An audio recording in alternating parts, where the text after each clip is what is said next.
বাংলাদেশের কালামগুলো যে পরিবর্তন এখন হয়ে গেল, এটার দ্বারা আজ আন্তর্জাতিক যে বিচার ব্যবস্থা আছে কি কি পরিগণিত হচ্ছে এই দেশটা আপনি বলেন। সারা বিশ্ব থেকে দেখেন ধিক্কার আসবে যে এই যে বানানো বিচার ব্যবস্থা ট্রাইব্যুনাল সবগুলো একজনের আদেশে চলেছে, আর ওনাকে আদেশ দিয়েছে ওনার দাদারা। কথা বলেন না কেন? কি মান থাকলো দেশের? আমাদের দেশটা ডুবিয়ে ফেলেছে একেবারে। সারা দুনিয়া থেকে এখন কিন্তু কথা অলরেডি আসতেছে যে তাহলে এটিএম আজহারুল ইসলামকে যদি সত্যি এখন রিভিউ মঞ্জুর করে, তাহলে এর আগের গুলো এরকমই ছিল। এটা তো সব দেখছি বানানো বানানো ছিল। ট্রাইব্যুনালও বানানো, বিচারপতিও বানানো, সাক্ষীও বানানো, প্রসিকিউটর বানানো। এই কথা বলছেন না? যিনি বাদী মামলার তিনিও বানানো। কারণ যাদেরকে সাক্ষী দেওয়ার জন্য নিয়েছে, শুনলাম নাকি একজন সাক্ষীর বয়স, উনি জন্মই নিয়েছে 1974 সালে আর সাক্ষী দিয়েছে 1971 সালে। তার মানে পেটের ভেতরেও আসে না, তখনই সাক্ষী দিয়ে ফেলেছে। এটা যে পুরা একটা বানানো শখ ছিল, এ দেশের মানুষ এখন একবারে 100 ভাগ বুঝে ফেলেছে। নিরপরাধ কোন মানুষকে এই 15.5 বছরে যাই করেছেন, নিরপরাধ কোন মানুষকে আমরা আর নিরপরাধ কোন মানুষকে 1 সেকেন্ডও জেলে রাখতে চাই না।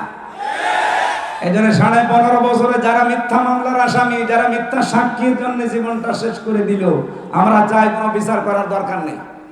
আইন মন্ত্রণালয়ের যিনি দায়িত্বে আছেন, আপনি ঢাকা ভার্সিটির একজন শ্রদ্ধাভাজন স্যার, আপনার সম্পর্কে অনেক কিছু তথ্য এখন সামনে আসছে। আশা করছি সাপ তুলতে যে কি কেঁচো ফুটতে যে আবার সাপ বেরিয়ে যেন না আসে। এটা আমার সামনে শুধু 10,000 20,000 মানুষ না, এখন 18 কোটি মানুষ আমার সামনে। এটা রেকর্ড হচ্ছে, সারা দুনিয়া চলছে। সবার পক্ষ থেকে আমি আহ্বান জানাচ্ছি আমার ইমানের দাবি থেকে, এটিএম আজহারুল ইসলামকে নিঃস্বার্থে মুক্তি দিয়ে তার কাছে ক্ষমা চাওয়া হোক। এই কথা বলেন না কেন? এই বৈধ দাবিতে আপনারা নেই? কারা আছেন দেখি তো ভাই? লিল্লাহি তাকবীর। দেখেন তো হাত তোলেনি কে? তো বাংলাদেশের এমন এমন রায় আমরা 15 বছরে দেখলাম যেটা পরিবর্তন অলরেডি হয়। এক কথা বলছেন না? এটিএম আজহারুল ইসলামের রায় দিয়েছিল যারা, শুনলাম নাকি কিয়ামত হয়ে গেল পাল্টাবে না, অথচ 3 দিন আগেই পাল্টিয়ে গেছে। এখন কিন্তু মঞ্জুর হয়েছে, উনি রিভিউ করতে পারবে, উনি শুনানি করতে পারবে। তার মানে এতদিন যা রায় ছিল বোঝা যাচ্ছে এগুলো সব মিথ্যা।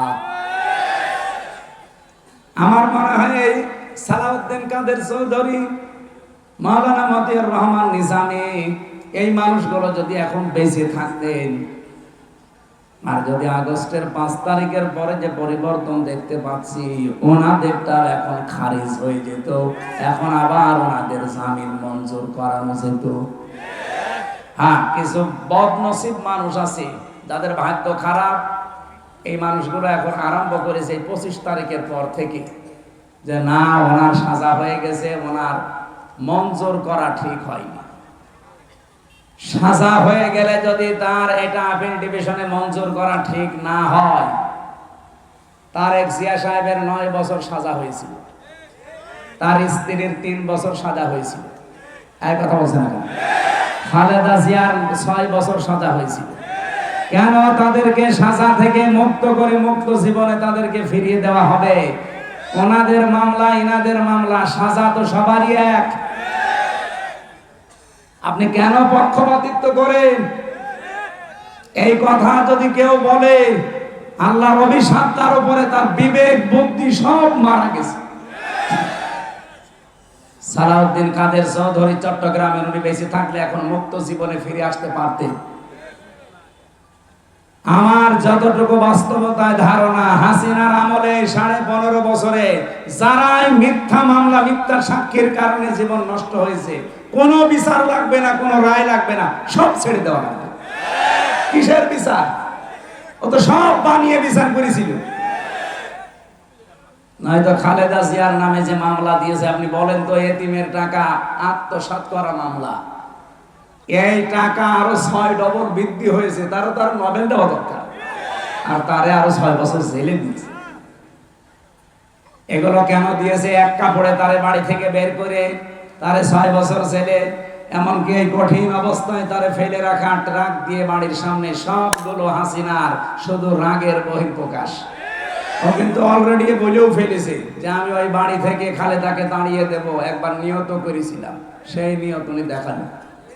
ম্যাডাম ওই দিন এক কাপড়ে বের হয়ে যে কান্নাকাটি করেছিল, তামাম দুনিয়া কেঁদেছে তার কান্না দেখি। অথচ এখনো পর্যন্ত অনেক মানুষ বলছে না, ওগুলো সব ভুলে গেছি, বাবা শাহজালাল সব হালাল। হালাল করবে? হালাল করে কি হয়েছে ইতিহাসে? 54 বছরের দিকে তাকান, কি হয়েছে আপনি টের পাচ্ছেন? 75 সাল থেকে শুরু করে আপনি তাকান, যাদেরকে এভাবে হালাল করেছেন তারা কি বাঁশটা দিয়েছে। বাঁশ দেওয়ার সময় তো একটু চেঁচে ঝুলিয়ে দেয়, তাও দেয়নি, পুরাটাই দিয়েছে। এখন যদি আবার সব হালাল করে নেন, এমন বাঁশ দেবে না জীবনে বাপ বলার সময় পাবেন না। সুতরাং আল্লাহ যখন অলরেডি একটু সময় করে দিয়েছে, একটু দেখার চেষ্টা করেন বাংলাদেশে আল্লাহর বিধানটা কায়েম হলে কেমন দেখা যায়। সবই তো দেখলাম, কিছুই তো হয়নি। দল মত নির্বিশেষে এটা করা দরকার না? 50 ওয়াক্ত নামাজ দিয়েছিল, 50 ওয়াক্ত নামাজ শুধু পড়ার জন্য আল্লাহ দেয়নি, বলেছিল নামাজ কায়েম করবা। এখানে পড়া কোরআন শরীফের ভেতরে এক জায়গায় আছে মাত্র নামাজ পড়ার কথা। কয় জায়গায়? কোন জায়গায়?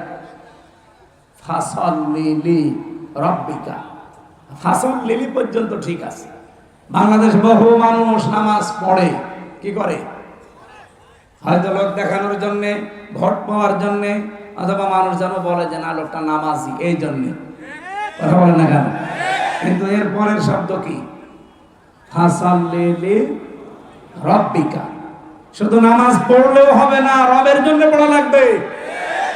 আর যারা রবের জন্য নামাজ একবার আরম্ভ করে, আপনি দেখবেন তামাম দুনিয়া একদিকে, তার নামাজ আপনি বাদ দিতে পারবেন না। আমি আমার রিমান্ডে দেখেছিলাম, আমার সামনে দিয়ে যে লোকটাকে নিয়ে গেল তার এই নখ তুলেছি, বলছিল যে হামজা ভাই, আমাকেও নিয়ে গিয়েছিল ওই মেশিন গুলো দেখাতে, আমার তোলেনি কিন্তু নিয়েছি।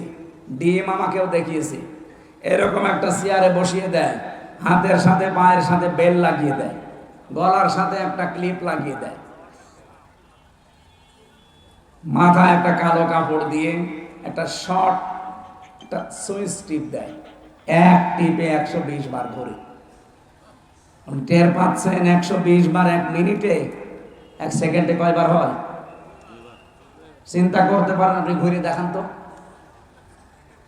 এতটুকু যদি ছেড়ে দেয় যে ভাই যা তোরে আমি একবারে 2-4 বার একটু শর্ট দিলাম, চলে যা, না, এবার এমন একটা মেশিন নিয়ে আসে, এই হাতের সাথে পায়ের সাথে একেবারে খাপ খাওয়ানো, শুধু আপনার এখানে ধরবে, একবার টিপ দেবে, সব নখগুলো খুলে চলে যাবে।